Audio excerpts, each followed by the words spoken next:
Bonjour amis, je veux vous parler de la voiture Ford Mondeo. La Ford Mondeo de troisième génération présente de nombreux avantages, mais elle a malheureusement la réputation d'être très peu fiable. Ceci s'applique en particulier aux versions avec moteur diesel. D'ailleurs, l'utilisation de différentes appellations entraîne une certaine confusion, et la question, est-ce vraiment si grave, apparaît très souvent. Les prix bas et la grande fonctionnalité placent les acheteurs dans une situation très difficile. Nous allons essayer de répondre à la question, est-ce que cela vaut la peine de l'acheter ? La voiture roule bien à condition qu'elle soit en parfait état de marche. Même les moteurs diesel de 115 chevaux offrent une bonne dynamique avec une faible consommation de carburant. La position de conduite et l'espace ne laissent rien à désirer, et conduire cette grande voiture est un rêve devenu réalité. Malheureusement, on ne peut pas en dire autant de la plupart des exemplaires sur le marché secondaire en raison de leur état technique. Moteur. L'un des plus grands avantages du modèle Mondeo était sa large gamme de moteurs, en particulier les moteurs diesel modernes, qui dans son prédécesseur étaient des conceptions très obsolètes. Sous le capot, on pourrait retrouver l'un des 7 moteurs à essence, dont un 3.0 V6 de 226 chevaux destiné à la version sportive ST220. Remarque importante, le moteur essence 1.8 SCI 130 chevaux est doté d'une injection directe. Les moteurs diesel comprennent 5 groupes motopropulseurs d'une capacité d'au moins 2 litres et d'une puissance de 90 chevaux. En fait, les moteurs diesel de la Ford Mondeo appartiennent à deux familles, TDDI et TDCi, qui sont parfois confondus. Initialement, le TDDI était proposé avec 90 chevaux, D5BA, ou 116 chevaux, D6BA. Il s'agissait de conceptions relativement simples avec une pompe rotative Bosch et un turbocompresseur à géométrie fixe ou variable. À l'époque de leur début, ils n'étaient plus très modernes, avaient une culture de travail relativement faible, mais la version la plus puissante donnait de bonnes performances. Déjà en 2001, la famille TDCi est apparue, beaucoup plus moderne, mais toujours considérée comme une malédiction de ce modèle. Bien que Ford ait utilisé l'injection Common Rail et un turbocompresseur à géométrie variable, il n'a pas éliminé certains des défauts de son prédécesseur et, pire encore, il en a ajouté de nouveaux qui étaient plus coûteux à réparer. Le fait est cependant que le moteur TDCi de 116 chevaux HJBA, HJBB, HJBC a fourni de bonnes performances et le 130 chevaux FMBA, FMBB, N7BA de très bonnes performances avec une très faible consommation de carburant. Le moteur 2.2 TDCi le plus puissant, QJBA, QJBB, offrait 155 chevaux et pouvait être acheté dans la version SIN. Avec une consommation de carburant légèrement supérieure, il offrait d'excellentes performances pour l'époque. Comment distinguer TDDI du TDCi ? Il est préférable de soulever le capot. Si l'inscription sur le capot du moteur est Duratorque TDCi, alors tout est clair, tandis que Duratorque DI désigne le moteur TDDI. Qu'est-ce qui est cassé ? Peut-être devrions-nous commencer par ces pauvres moteurs. Les moteurs TDDI ont des problèmes avec la pompe d'injection, qui commence à tomber en panne après environ 200 000 km. Kilométrage. Cela peut se faire avec des soins appropriés, mais l'échec survient souvent plus tôt. Il est plus résistant au carburant de mauvaise qualité, durera plus longtemps que la pompe haute pression du TDCi, mais est plus coûteux à réparer, remplacer. La pompe à eau intégrée à la pompe de direction assistée est fragile, car la turbine se brise. Pire encore, ils sont reliés par une cannelure d'entraînement fragile. Le défaut se manifeste par des problèmes de refroidissement et une augmentation de la température du moteur. Heureusement, les moteurs diesel 2 litres résistent à la surchauffe, plus de 10 litres de liquide de refroidissement 2.2 TDCi seulement 6 litres. La même solution a été appliquée au moteur TDCi. Cependant, le TDCi a un problème encore plus gros.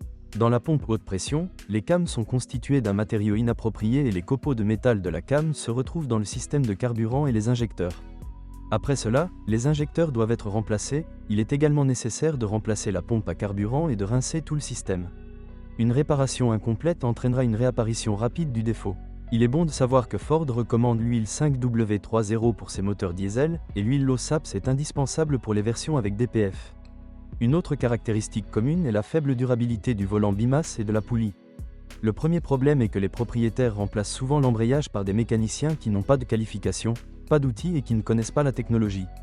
La plupart des modèles Mondeo MK3 sont équipés d'un embrayage à réglage automatique, ce qui nécessite l'utilisation d'un outil approprié pour tendre uniformément le ressort du plateau de pression. Un embrayage installé de manière classique va générer des vibrations, et celles-ci sont responsables de la durabilité du volant bimasse.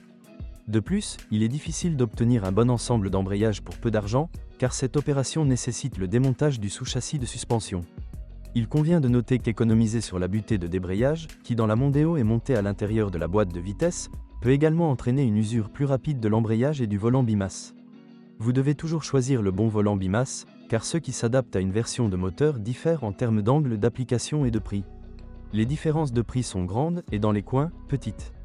On peut supposer que le choix d'une roue inadaptée pour le moteur réduit sa durée de vie.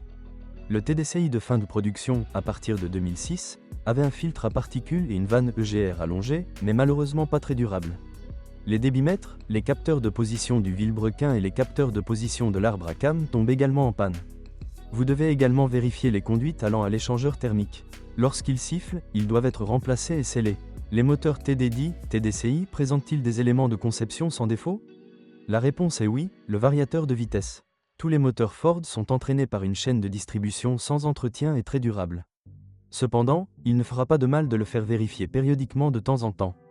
Il convient également d'ajouter que les moteurs TDCi ont été progressivement améliorés, de sorte que plus l'année est jeune, plus la probabilité d'une panne grave est faible. Malheureusement, les pannes de moteurs de la Mondeo ne s'arrêtent pas là. L'intérieur comme l'extérieur sont fragiles. Si l'usure rapide des matériaux de finition et leur mauvaise qualité d'assemblage peuvent être tolérées, la corrosion de la carrosserie doit être traitée assez rapidement. Ford s'y est opposé alors que la garantie était encore en vigueur, donc toute peinture de carrosserie n'implique pas forcément un accident ou une collision. Certaines pièces de carrosserie peuvent être remplacées sous garantie. Les bords des portes, des capots, des couvercles de coffre, surtout dans les breaks, et des passages de roues arrière rouillent. Les serrures spécifiques utilisées pour ouvrir le capot avec une clé tombent également en panne. Il existe des exemplaires bien entretenus, mais aussi des exemplaires presque complètement corrodés. Le système d'échappement, les longerons et les supports du sous-châssis de suspension se corrodent également rapidement. La suspension peut être considérée comme moyennement durable, mais il n'y a aucun problème avec son entretien. Un problème classique est la rupture des ressorts de suspension avant et l'usure rapide des biellettes stabilisatrices. À l'arrière, comme je l'ai déjà mentionné, le design varie selon la version de la carrosserie. La suspension du Bréac est nettement meilleure, avec de puissants triangles transversaux et des ressorts montés à l'intérieur. Les amortisseurs sont séparés des ressorts et certaines versions utilisent des amortisseurs auto-nivelants. Ils peuvent être remplacés par des ressorts standards, mais cela doit également impliquer le remplacement des ressorts par des ressorts dédiés à la suspension standard. Les ressorts des versions auto-nivelantes sont plus bas. Dans la berline et le haillon, l'amortisseur est combiné au ressort pour former une jambe de force. Les doubles triangles de suspension de chaque roue sont montés sur la carrosserie sur un sous-châssis, qui n'est pas disponible sur le Bréac. Le cadre, quant à lui, est monté sur des bagues remplaçables mais collées. De plus, les roulements de la roue arrière ne sont pas remplaçables, il faut remplacer l'ensemble du moyeu. Les freins sont efficaces et durables, mais les étriers arrière ont tendance à coller, surtout si le frein à main est rarement utilisé. La climatisation de la Mondeo n'est pas non plus très durable, ce qui est souvent dû à un capteur de haute pression endommagé. Le joint du filtre d'habitacle est également usé, ce qui entraîne un tapis mouillé sous les pieds du passager. Le coût d'entretien de la Mondeo ne serait pas élevé si ce n'était pas son taux de défaillance. Dans l'ensemble, la bonne disponibilité des pièces, la faible consommation de carburant et la faible vulnérabilité au vol permettent de réduire les coûts.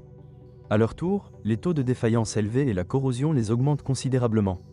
La voiture ne nécessite aucun entretien particulier autre qu'un outil spécifique de remplacement d'embrayage.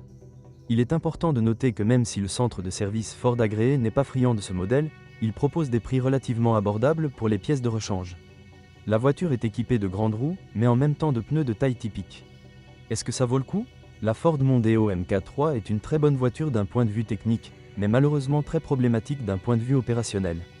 Il est préférable de se fier à l'historique d'entretien plutôt qu'au kilométrage ou à l'âge, même si, contrairement au vin, plus la Ford Mondeo est jeune, mieux c'est.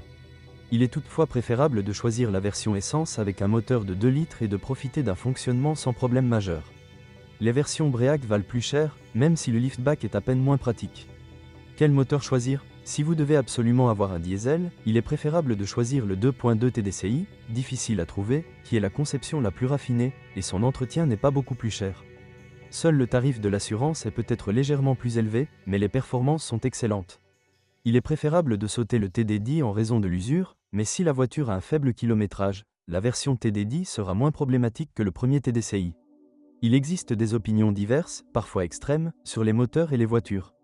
Certains utilisateurs vantent le moteur TDDI avec 300 000 km. Et d'autres maudissent cette voiture non seulement pour les coûts de réparation, mais aussi pour la perte élevée de valeur de revente. Je vais citer un commentaire d'un des utilisateurs, qui reflète de manière assez intéressante la situation de ce modèle. Astérisque j'ai un Bréac Mondeo MK3 noir avec un moteur TDCi de 130 chevaux de 2003. Honnêtement, c'est difficile de trouver une si bonne voiture pour si peu d'argent, mais en même temps, j'en ai marre. J'entretiens, soigne et répare du mieux que je peux. J'ai essayé de prouver qu'il était possible de conduire cette voiture sans problème, mais j'ai fini par rentrer chez moi en dépanneuse plusieurs fois.